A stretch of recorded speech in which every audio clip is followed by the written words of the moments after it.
আজকে আমি তান্দুরি চিকেন করছি, এজন্য ভিডিওটা করে নিলাম। হ্যালো গাইজ, আসসালামু আলাইকুম। এই তো চলে এসেছি তোমাদের মিষ্টি আপু বৃষ্টি, নিশ্চয়ই ভালো আছেন। তো এই যে আমি আজকে তান্দুরি চিকেন বানাবো, তো এই জন্য চলে এসেছি। তো ভাবলাম একটু তোমাদের সাথে সেটা একটু শেয়ার করে নিই আর তোমাদেরকেও দেখাই কিভাবে আমি তান্দুরি চিকেন বাসায় তৈরি করি। খুব সহজেই কিন্তু তৈরি করা যায়, এটা কিন্তু খুব প্যারার কিছু নাই, খুব ঝামেলার কিছু নেই।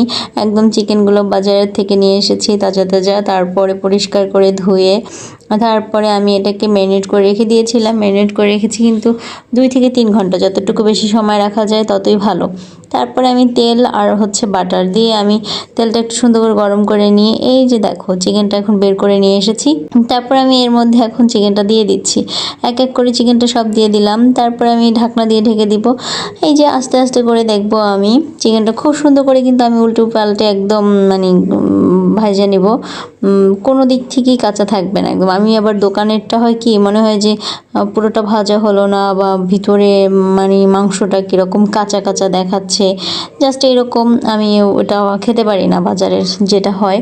তো এই যার জন্য আমি বাসায় এটা করে নেই। তো এই যে আমার তান্দুরি চিকেন কিন্তু অলমোস্ট হয়ে গিয়েছে। তো দেখো এখন আমরা খাবো পরোটা দিয়ে। তো এই যে তার সাথে সালাদ আছে। তো আমার ভিডিওটা কেমন লাগছে সবাই একটু জানাবে।